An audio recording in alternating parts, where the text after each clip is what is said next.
అర్ధరహితమైన ఆరోపణలు, ఏదో బురదెలానే కోరిక, పిచ్చి పిచ్చి మాటలు మీరందరూ కూడా మీడియాలో చూస్తున్నారు. ఇవాళ కిషన్ రెడ్డి గారు దీక్ష చేపట్టిండు. అదేవిధంగా మొన్న టిఆర్ఎస్ పార్టీ నుంచి ఒక నాయకుడు జీవన్ రెడ్డి అని మాట్లాడాడు. వీళ్ళ ఎవ్వరి ఆరోపణలో ఏమాత్రం నిజం లేదు. ఈ ప్రభుత్వం ఏర్పడ్డ తర్వాత food and civil supplies department నిజాయితీతో సమర్థవంతంగా ముందుకు పోతూ ఆ శాఖకు సంబంధించిన ధాన్యం కొనుగోలు విషయంలో కానీ, పబ్లిక్ డిస్ట్రిబ్యూషన్ సిస్టమ్ విషయంలో కానీ, ఈ మధ్య చేపట్టిన ఒక ప్యాడీ ఆక్షన్ విషయంలో పూర్తి సమర్థతతో నిజాయితీతో ఈ ప్రభుత్వం ముందుకు పోతుంది. ఈ మాట్లాడటం ఎవరికి విషయం మీద అవగాహన లేదు. కేవలం బురద తప్పితే మరొకటి లేదు. తెలంగాణ ఆవిర్భావం అయిన మొదటి సంవత్సరం నుంచి ఇప్పటి వరకు ధాన్యం కొనుగోలు విషయంలో ఈ సంవత్సరం అంత సమర్థవంతంగా, అంత నిజాయితీగా ఎన్నడూ జరగలేదు. ప్రతి గింజ ఈ ప్రభుత్వం, మన ప్రభుత్వం ప్రతి గింజ ఎంఎస్పి కానీ ఎక్కువ ధర వచ్చే విధంగా అన్ని చర్యలు తీసుకున్నాం. ఇది మా గ్యారంటీ అని చెప్పి కూడా మనం చేస్తున్నాం. మీకు కొన్ని ఉదాహరణలు అవతల మాట్లాడే విషయాలు మీకు తెలవాలి. ఎందుకంటే ఏదో నోటికి వచ్చినట్టు మాట్లాడడం ఇది అడగోలు ప్రక్రియ అవుతుంది. ఈ సంవత్సరం రబీలో ధాన్యం కొనుగోలు కేంద్రాల ఏర్పాటు గత సంవత్సరంతో పోలుస్తూ అంకెలతో సహా మీ ముందు స్లైడ్ పెట్టాను. 22-23లో మొదటి ధాన్యం కొనుగోలు కేంద్రం 9 ఏప్రిల్కి ఓపెన్ చేయబడ్డది. ఈ సంవత్సరం 25 మార్చికి మొదటి ధాన్యం కొనుగోలు కేంద్రం ఏర్పాటు చేసినాము. 1 ఏప్రిల్ కంటే ముందు చేయడానికి కేంద్ర ప్రభుత్వం యొక్క ప్రత్యేక అనుమతి పొంది తెలంగాణ రాష్ట్రంలో 1 ఏప్రిల్ కంటే సుమారు ఒక 1 రోజుల ముందే ధాన్యం కొనుగోలు కేంద్రాలు కొనుగోలు చేసినాము, ప్రారంభించినము. పోయిన సంవత్సరం మొత్తం ధాన్యం కొనుగోలు కేంద్రాలు 7031 ఉంటే ఈ సంవత్సరం 7149 కేంద్రాలు ప్రారంభిస్తున్నాము. అందులో 6919 కేంద్రాలు ఇప్పటికే ప్రారంభమైనవి. పోయిన సంవత్సరం ఇదే తారీఖుకి, పోయిన సంవత్సరం ఇదే డేట్కి తెరిచిన ధాన్యం కొనుగోలు కేంద్రాలు 335. అంటే ఎంత నిస్సిగ్గుగా, ఇంత నిర్లజ్జగా బీఆర్ఎస్ పార్టీలో పెద్ద మనుషులు మాట్లాడుతుంటే, ఓహో మేము ఇది చేసినాం అది చేసినాం మీరు చేయనట్టుగా వాళ్ళు మాట్లాడుతున్నారు. దానికి ఎగ్జాక్ట్ ఫిగర్స్ చెప్తున్నా. 14 ఏప్రిల్ 2024కి 6919 ధాన్యం కొనుగోలు కేంద్రాలు ఏర్పాటు చేయడం జరిగింది. 14 ఏప్రిల్ 2023కి 335 ధాన్యం కొనుగోలు కేంద్రాలు ఏర్పాటు చేయడం జరిగింది. 335 ఎక్కడ, 6919 ఎక్కడ? అదేవిధంగా మొత్తం ధాన్యం కొనుగోలు చేసింది ప్రొక్యూర్మెంట్ సెంటర్స్ లో ఈ సంవత్సరం 14 ఏప్రిల్ వరకు, అంటే ఈరోజు ఏం డేటు 15, నిన్నటి వరకు కొనుగోలు చేసిన ధాన్యం 2,69,699 మెట్రిక్ టన్నులు. 2.7 lakh మెట్రిక్ టన్స్. పోయిన సంవత్సరం ఎంత? ఇదే డేట్కి 233 మెట్రిక్ టన్లు. మరి ఈ అంకెలతో వాళ్ళు ఏ విధంగా పిచ్చి పిచ్చిగా మాట్లాడుతున్నారో ఒకసారి మీరు దయచేసి ప్రజానీకానికి తెలవాలి. అదేవిధంగా రైతులకి మేము పూర్తి హామీ ఇస్తున్నాం. ప్రతి గింజ ఎంత మారుమూల ప్రాంతమైనా, ఏ తండైనా, మరి ఎక్కడున్నా సరే మేము ఎంఎస్పి ధరపై కానీ, కనీస మద్దతు ధర కానీ ఎక్కువ కానీ కొనుగోలు చేస్తాము. అదేవిధంగా అంటే మేము ఎప్పుడు చేసిన ఈ సంవత్సరం ధాన్యం కిందంటే కొన్ని అప్పటి ప్రెస్ క్లిప్పింగ్స్ ఇస్తున్నాం. ఓకే, నెక్స్ట్ ఇప్పుడు అదేవిధంగా పోయిన సంవత్సరానికి ఈ సంవత్సరానికి వివిధ జిల్లాల్లో ధాన్యం కొనుగోలు విషయంలో మీకు కొన్ని 22, 23, 24 మరి ఫిగర్స్ మేము ముందు పెడుతున్నాం.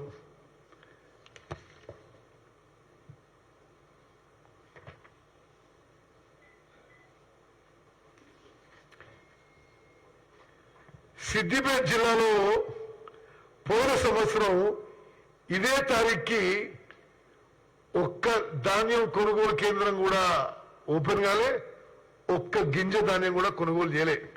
ఈ సంవత్సరం ఇదే తారీఖుకి 417 ప్రొక్యూర్మెంట్ సెంటర్స్ మరి ఓపెన్ చేసినాం. 418 ఓపెన్ చేసినాం.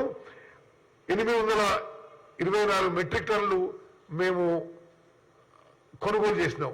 ఇంకోటి, ఇప్పుడు ఓపెన్ చేసినే కాకుండా జిల్లా కలెక్టర్లకి స్పష్టంగా ఆదేశాలు ఇవ్వడం జరిగింది. ఇంకా ఎన్ని కొనుగోలు కేంద్రాలు అవసరం ఉన్నా, ఎంత ఖర్చైనా సరే మేము దానికి ఓపెన్ గా ఉన్నాం, మీరు తెరవాలని చెప్పి కూడా చెప్పడం జరిగింది. దీని తర్వాత అదేవిధంగా చాలా సంవత్సరాల్లో ధాన్యం కొనుగోలు సమయానికి అప్పుడు టార్పాలిన్లు ఉండవు, అప్పుడు ప్యాడీ క్లీనర్లు ఉండవు, అప్పుడు మాయిశ్చర్ మీటర్ ఉండవు, అప్పుడు వెయింగ్ స్కేల్స్ ఉండవు. ఈ సంవత్సరం ఏదైతే ధాన్యం కొనుగోలుకి సంబంధించిన ఇన్ఫ్రాస్ట్రక్చర్ రిక్వైర్మెంట్, మౌలిక సదుపాయాలు అది వెల్ ఇన్ టైం పూర్తి చేసిన విషయం కూడా నేను మీ అందరికీ తెలియజేస్తున్నాను. అదేవిధంగా కొన్ని వార్తాపత్రికల్లో, కొన్ని మీడియాలో మరి పలానా చోట ఎంఎస్పి తక్కువ వచ్చిందని చెప్పి చెప్పడం జరిగింది. మేము ఎంఎస్పి కంటే చాలా ఎక్కువ ఇచ్చిన చోట్లు కొన్ని ఉదాహరణ కూడా మీకు ఇస్తున్నాం. ఎంఎస్పి కంటే చాలా ఎక్కువ రేట్ వచ్చింది. కొనుగోలు కేంద్రాల్లో కానీ, మార్కెట్ యార్డ్లో కానీ ఇది ఈ రేటుకి ధాన్యం కొనుగోలు అయింది. Government can buy it MSP, కానీ కొనుగోలు కేంద్రాల్లో ట్రేడర్స్ వచ్చి ఎక్కువ రేటు కొనుగోలు చేసే అవకాశం ఉంటుంది. అదేవిధంగా తెలంగాణ రాష్ట్రం ఏర్పడిన తర్వాత మొదటిసారి ఎప్పుడు కూడా ఏప్రిల్ 1 తర్వాతనే కొనుగోలు కేంద్రాలు తెరిచేవాళ్ళు. ఇప్పుడు కేంద్ర ప్రభుత్వంలో ప్రత్యేక అనుమతి తీసుకుని 25 మార్చ్ 2024కి కొనుగోలు కేంద్రాలు తెరవడం జరిగింది. నెక్స్ట్ మరి ఉదాహరణకి 2020, 21, 22, 23, 24 ఏ కేటగిరీ కింద ఎన్ని కేంద్రాలు తెరవడం చెప్పిందో కూడా దీంట్లో అంకెలతో సహా నేను మీ ముందు ఉంచాను. గత అన్ని సంవత్సరాల కంటే కూడా ఎక్కువ సంఖ్యలో కొనుగోలు కేంద్రాలు ఓపెన్ చేస్తూ జిల్లా కలెక్టర్కి చాలా స్పష్టమైన ఆదేశాలు ఇవ్వడం జరిగింది. మీకు దీనికి అదనంగా రైతుల సౌకర్యం కోసం ఇంకొన్ని ప్రొక్యూర్మెంట్ సెంటర్స్ ఓపెన్ చేయాలంటే మీరు గో అహెడ్ అని చెప్పి కూడా చెప్పడం జరిగింది. అదేవిధంగా ప్రొక్యూర్మెంట్ సెంటర్స్ నుంచి, కొనుగోలు కేంద్రాల నుంచి రైస్ మిల్స్ కి ఇమ్మీడియట్ ట్రాన్స్పోర్ట్ అయ్యే విధంగా సౌకర్యాలు కల్పించడము. రైస్ మిల్లర్ల మరితో సివిల్ సప్లైస్ డిపార్ట్మెంట్ కోఆర్డినేట్ చేసి వాళ్ళతో మీటింగ్ చేసి ఇమ్మీడియట్ అన్లోడింగ్ అండ్ అక్నాలెడ్జ్మెంట్ రసీదు ఇవ్వవలసిందిగా డిపార్ట్మెంట్ ద్వారా వారికి తెలియజేయడం అయింది. అదేవిధంగా ర్యాండమ్ ఇన్స్పెక్షన్ చేయడానికి, quality and bogus transactions avoid చేయడానికి కూడా ఒక వ్యవస్థ మేము ఏర్పాటు చేయడం జరిగింది. అదేవిధంగా రైతులందరికీ కూడా బ్యాంకుల ద్వారా పేమెంట్ అయ్యేటట్టు, మరి timely payment of MSP to farmers అయ్యేటట్టు మరి అన్ని చర్యలు తీసుకోవడం జరిగింది. ఇన్ఫ్రాస్ట్రక్చర్, మరి ధాన్యం కొనుగోలు కేంద్రాల్లో ఏ ఇన్ఫ్రాస్ట్రక్చర్ అవసరమో అంతా కూడా మేము ఏర్పాటు చేయడం జరిగింది. ఈ ప్రొక్యూర్మెంట్ సెంటర్స్ కి ఇన్ఛార్జెస్ కి వాళ్ళకు కూడా ట్రైనింగ్ కూడా సరిగ్గా ఇవ్వడం జరిగింది. వివిధ జిల్లాల్లో వివిధ సమయాల్లో ఈ ధాన్యం మార్కెట్లోకి వస్తుంది. కొన్ని జిల్లాల్లో ముందు వస్తుంది, కొన్ని జిల్లాల్లో లేట్ వస్తుంది. దాని ప్రకారం కూడా అన్ని జాగ్రత్తలు, అన్ని చర్యలు తీసుకున్న విషయం కూడా మీ ద్వారా తెలంగాణ రైతాంగానికి నేను మనవి చేస్తున్నాను. మీ ద్వారా తెలంగాణ రైతాంగానికి మేము ఒక స్పష్టమైన హామీ ఇస్తున్నాం. ఎవరు కూడా తెలంగాణ రైతులు ఎవరు కూడా ఒక్క గింజ కూడా ఎంఎస్పీ కంటే తక్కువ అమ్ముకునే అవసరం లేదు. 100% ధాన్యం కొనుగోలు ఎంఎస్పీ ధరపై కానీ దానికంటే ఎక్కువనే జరుగుతుందని చెప్పి మీ ద్వారా, మీడియా ద్వారా రైతులకి నేను పూర్తి హామీ ఇస్తున్నాను.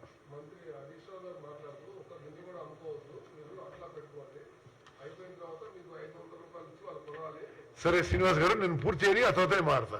ఓకే, హరీష్ రావు కొనుక్కుంటాడా, ఆయన ట్రేడింగ్ చేస్తా అని ఇష్టం, కానీ నేను అది అయిపోయినాక అన్ని విషయాలు మాట్లాడదాం. ఓకే, అది ప్యాడీ ప్రొక్యూర్మెంట్ గురించి. ఎందుకంటే పదే ప్రతిపక్షాలు ఈ ప్యాడీ ప్రొక్యూర్మెంట్ పై బురద జల్లే ప్రయత్నం చేసింది కాబట్టి కొన్ని అంకెలు, డేట్స్, ఫిగర్స్ తో సహా కొన్ని ఫ్యాక్ట్స్ మేము ముందడం జరిగింది.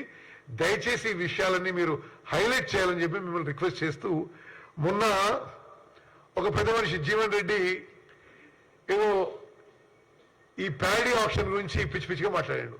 అసలు కానీ విషయంలో అవగాహన ఉందా లేదా అసలు అర్థం కాకుండా మాట్లాడాడు. బీఆర్ఎస్ మాజీ ఎమ్మెల్యే జీవన్ రెడ్డి ఏదేదో మాట్లాడాడు. ప్యాడీ ఆప్షన్ గురించి, ఎంఎస్పీ ధర ఇంత ఉంది, ప్రభుత్వం ఇంత నష్టం చేస్తుంది అనే విధంగా ఏదేదో మాట్లాడాడు. ఇదేదో కుంభకోణం, తక్కువ ధరకి ఎట్లా అమ్ముతారు అంటే విషయం అవగాహన చేసుకోకుండా అట్లా మాట్లాడడం ఏదో తప్పుదో పట్టించే ప్రయత్నం జరిగితే నేను కొంత setting the record street. MSP operations, ఈ కనీస మద్దతు ధర అనే ఆపరేషన్స్ భారతదేశం మొత్తంలో రైతుల సహా అర్థం చేపడతారు. ఇదేదో ప్రాఫిట్ మోటివ్ తో కాదు.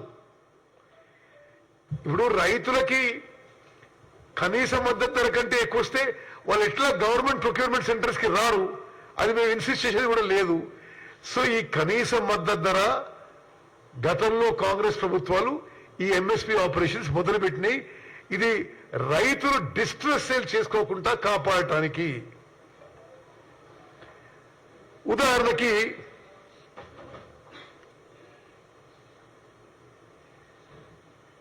నేను నెక్స్ట్ స్లైడ్ చూపెడతా మీకు. Next slide పెట్టినమ్మా. టిఆర్ఎస్ ప్రభుత్వంలో అంటే ఆయన ఏమన్నాడంటే ఎక్కువ ధరకు కొని తక్కువ ధరకు అమ్ముతుండ్రు అనేది చెప్పిండు ఆయన. 2014-15 నుంచి 2019-20 వరకు, అంటే దిస్ ఓన్లీ ఎగ్జాంపుల్స్. మాకు కొన్ని ఎగ్జాంపుల్స్ తీసి ఏం చెప్తున్నాం అంటే,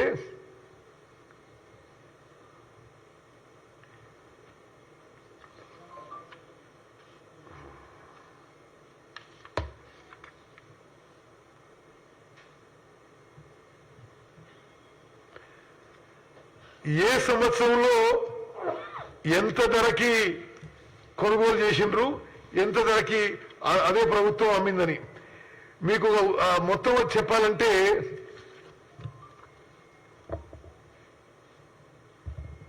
ఆ రోజున్న ప్రభుత్వం 6,294 కోట్లకి మొత్తం, అంటే ఇక అక్విజిషన్ కాస్ట్ అంతా కలిపితే ఇటువంటి ఆపరేషన్స్ కి 7,661 కోట్లు ఖర్చు పెట్టి అది అమ్మింది ఎంత వాల్యూకి? 2,500 కోట్ల నష్టానికి. అంటే ఉదాహరణ ఏమిస్తున్నంటే వ్యవసాయ ఉత్పత్తుల్లో మార్కెట్ ఇంటర్వెన్షన్ రైతులను ఆదుకోవడం జరుగుతుంది, లాభ నష్టాలతో సంబంధం లేదనే విషయాలకి ఈ స్లైడ్ లో ఏ సంవత్సరం ఏ పంట ఎంత కొన్నారు, ఆ తర్వాత ఎంత అమ్ముకుంది ప్రభుత్వం అనేది ఈ స్లైడ్ లో వివరంగా ఇవ్వడం జరిగింది.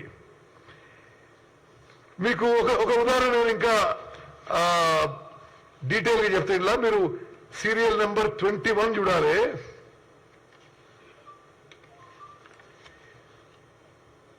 యాసంగిలో మొక్కజొన్న 260 కోట్లకి కొనుగోలు చేసి ఆనాటి ప్రభుత్వం 960 కోట్లకు అమ్మింది. అంటే వ్యవసాయ ఉత్పత్తుల కొనుగోలులో ఏ ప్రభుత్వం అయినా సహజంగా కొంత లాభం ఉండొచ్చు, నష్టం ఉండదు. లాభం నష్టాల సంబంధం లేకుండా జరుగుతుందనే విషయం గత ప్రభుత్వం ఏ సంవత్సరం ఏ పంట కొని ఎంత కమ్మిందని చెప్పి ఈ స్లైడ్ లో మేము చెప్పడం జరిగింది. అంటే సగం కంటే తక్కువ ధరకి అమ్మడం జరిగింది. ఆ పాయింట్ మీకు హైలైట్ చేస్తూ నెక్స్ట్ స్లైడ్. గత ప్రభుత్వం వాళ్ళు ఎక్కువ స్టాక్ లో ఉన్న యాసంగి ధాన్యాన్ని అమ్మే నిర్ణయం చేశారు.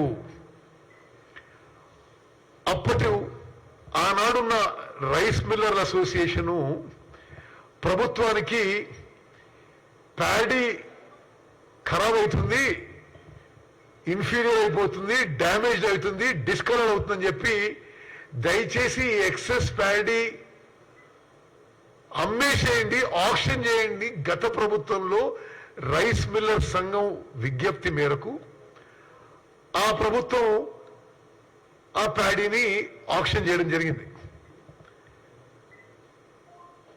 అందులో ధర ఎంత వచ్చింది?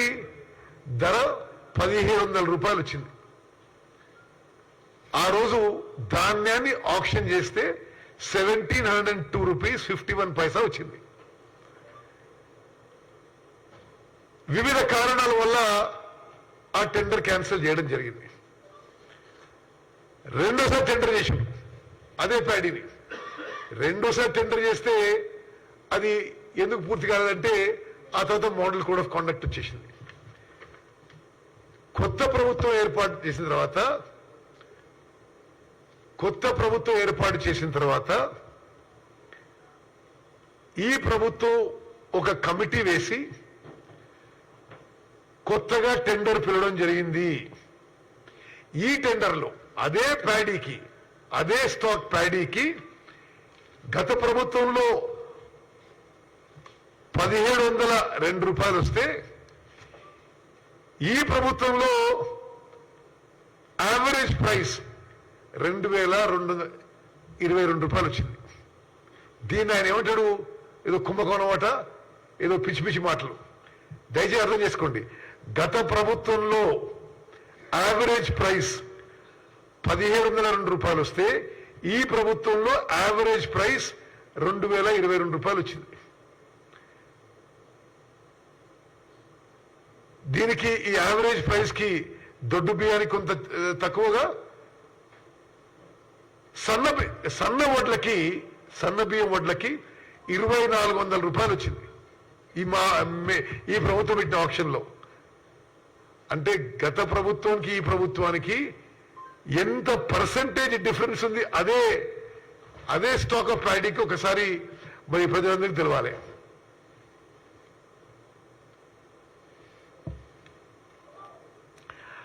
ఇప్పుడు ఈ ప్రభుత్వం ఈ ప్యాడీ ఆప్షన్ తో ముందుకు పోతుంది. ఇప్పటి వరకు పెద్దగా మూమెంట్ లేదు. అవును సరే, నేను ఆయన అయిపోయినా మాట్లాడతాను. ఓకే, మేము చాలా స్పష్టంగా మేము మాట్లాడింది గత ప్రభుత్వంలో సన్న బియ్యానికి దొడ్డు బియ్యానికి తేడా లేకుండా టెండర్ వేసిండ్రు, ఆప్షన్ వేసిండ్రు. మేము అది డిఫరెన్షియేట్ చేస్తే సన్న బియ్యానికి 2400 వచ్చిందంటే పోయినసారి 1700 వచ్చిన దానికి సన్న వడ్లకి 2400 వచ్చింది. యావరేజ్ ప్రైస్ 2022 వచ్చింది. మరి కంపారిటివ్ స్టేట్మెంట్ చూస్తే ఆయన మాట్లాడిన అసలు అర్ధరహితమైన మాటలకి total gain for government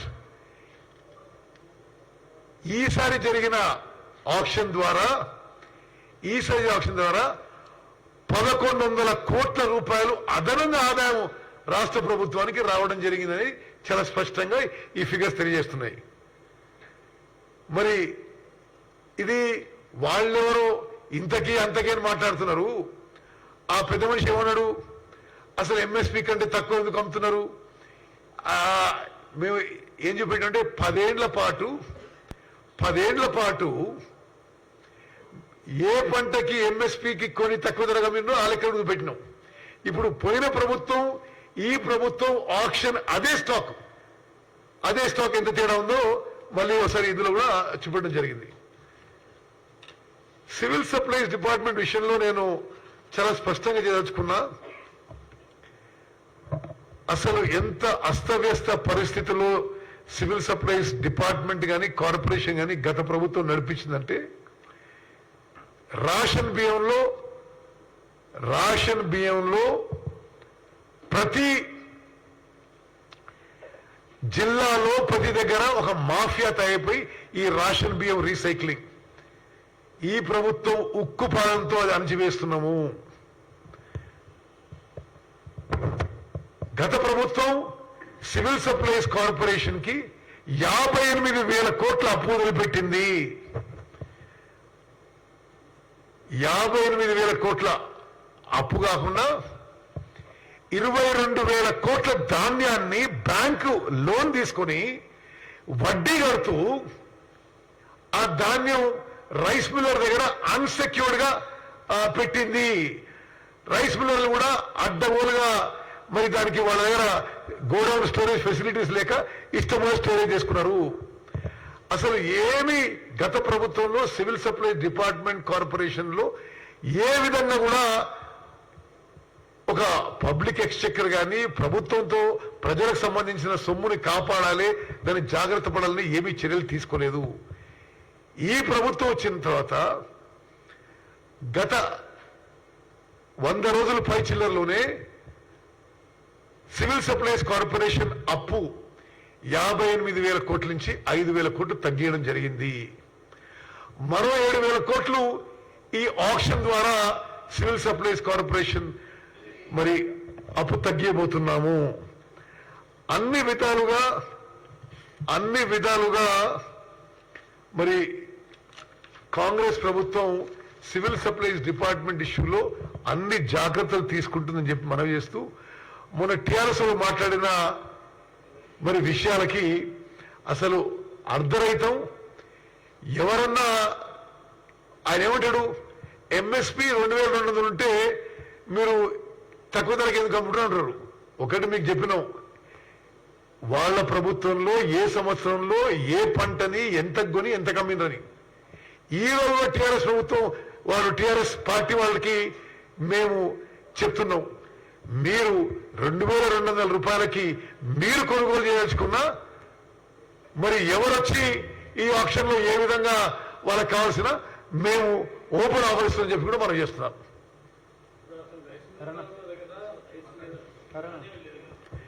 right, మీరన్న పాయింట్ ఇది గత ప్రభుత్వం యొక్క వైఫల్యం, దాన్ని తగిన చర్యలు తీసుకుంటాము. నేను చెప్పే ముందు సారాంశం చెప్పి విల్ గో ఆన్ టు ఒకటి, ధాన్యం కొనుగోలు విషయంలో మేము పూర్తి చిత్తశుద్ధితో నిజాయితీతో ప్రతి ధాన్యం గింజ ఎంఎస్పీకి కొనుగోలు చేయాలి అనే కమిట్మెంట్ తో ముందుకు పోతున్నాం. తెలంగాణ రైతులందరికీ న్యాయం చేస్తాము. రెండోది, ఈ ప్యాడీ ఆప్షన్ లో అదే ప్యాడీకి గత ప్రభుత్వంకి మేము వచ్చిన తర్వాత ఆప్షన్ కి 1100 కోట్ల రూపాయలు అదనపు ఆదాయం రాబోతుంది. దాని మీద కూడా ఈ పిచ్చి పిచ్చి మాటలు మానేయాలని చెప్పి నేను కోరుతున్నాను.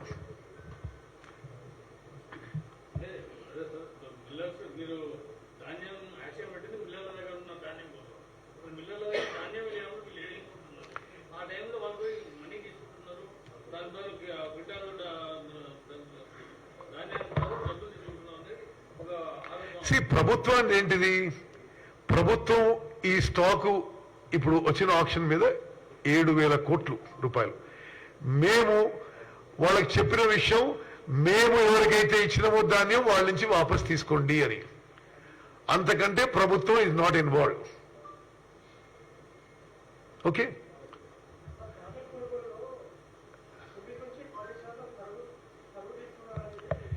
ఎక్కడ కూడా ఈ తరుగు ఎవరన్నా ఈ విధంగా రైతులకి అన్యాయం చేస్తే కఠిన చర్యలు తప్పవు అని చెప్పి నేను మనం చేస్తున్నాను. ప్రత్యేకంగా ముఖ్యమంత్రి రేవంత్ రెడ్డి గారు, ఉప ముఖ్యమంత్రి గారి నాయకత్వంలో ప్రభుత్వం మొన్న కూడా రివ్యూ చేసినాం. ఈ ప్యాడీ ప్రొక్యూర్మెంట్ లో మరి అధికారులందరూ అప్రమత్తంగా ఉండి తప్పనిసరిగా రైతులు న్యాయం చేయాలని చెప్పి చెప్పడం జరిగింది.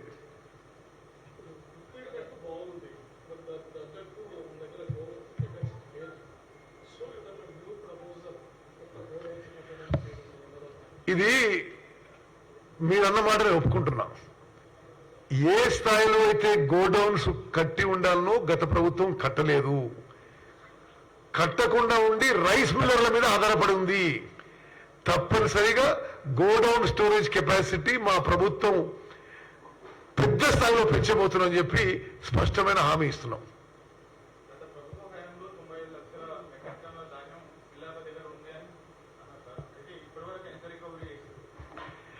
It's a running process. నువ్వు ఆర్బిటరీగా ఫిగర్ చెప్తే నేను చెప్పలేను. కొంత ధాన్యం పీడీఎస్కుంటుంది, కొంత ధాన్యం ఎఫ్సిఐ కింద వాళ్ళకి సప్లై చేయాల్సిన ఇష్యూ ఉంటుంది. సో ఏ పంటకి సన్న బియ్యం, దొడ్డు బియ్యం, రా rice, boiled rice various categories లో డీల్ చేస్తున్నాము. మీకు ఒకటే అష్యూరెన్స్ ఇస్తున్నా, సివిల్ సప్లైస్ కార్పొరేషన్ డిపార్ట్మెంట్ పనితీరు గతానికంటే 100 రెట్లు బెటర్ గా ఉంది. మరి పబ్లిక్ సర్వీస్ మోటివ్ తో ముందుకు పోతున్నాము.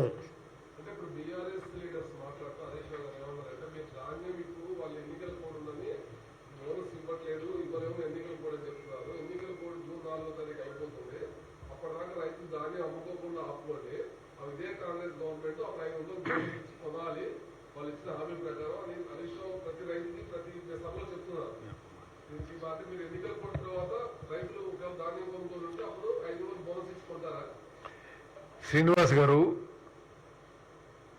ఈ ప్రభుత్వం అధికారంలో వచ్చిన 100 రోజుల లోపలనే 5 హామీలు అమలు చేసిన విషయం మీకు తెలుసు.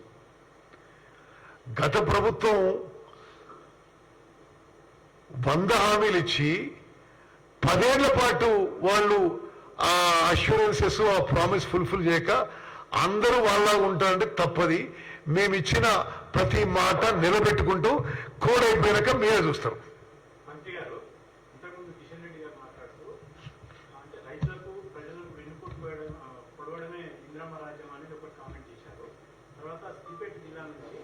రైతులందరూ కూడా సీఎం రేవంత్ రెడ్డికి పోస్ట్ కార్డు ఉద్యమం ప్రారంభించారు. ఏంటంటే రైతు భరోసా కింద 15,000 ఇవ్వాలా, తర్వాత బోనస్ 500 రూపాయలు ఇవ్వాలా, 2 లక్షల రుణమాఫీ చేయాలంటూ పోస్ట్ కార్డు ఉద్యమం చేశారు. ఒకటే విషయం బ్రదర్, మీ అందరికీ తెలుసు, కోడ్ ఆఫ్ కాండక్ట్ ఉన్నప్పుడు లాగు అయిన తర్వాత కొత్త విషయాలు అమలు చేయలేము. అసలు స్వతంత్ర భారతదేశంలో మేము వచ్చినాక కోడ్ 70 రోజుల్లో ఇంప్లిమెంట్ అయింది అనుకుంటా, అప్రాక్సిమేట్లీ 70 days. 70 రోజుల్లో మేము చేసిన విధంగా 5 హామీలు అమలు చేయడం ఈ దేశ చరిత్రలోనే మాదే మొదటి ప్రభుత్వం. తప్పనిసరిగా మేము చెప్పిన మాట నిలబెట్టుకుంటాం. గతంలో ఉన్న వాళ్ళలాగా మోసం, అబద్ధాలతో మరి వాళ్ళు బతికిన కాబట్టి వాళ్ళకి అందరి మీద అనుమానం ఉంటాయి. కోడ్ ఆఫ్ కాండక్ట్ అయిపోయిన తర్వాత మా అన్ని హామీలు అమలు చేస్తాం. ధన్యవాదాలు. Thank you.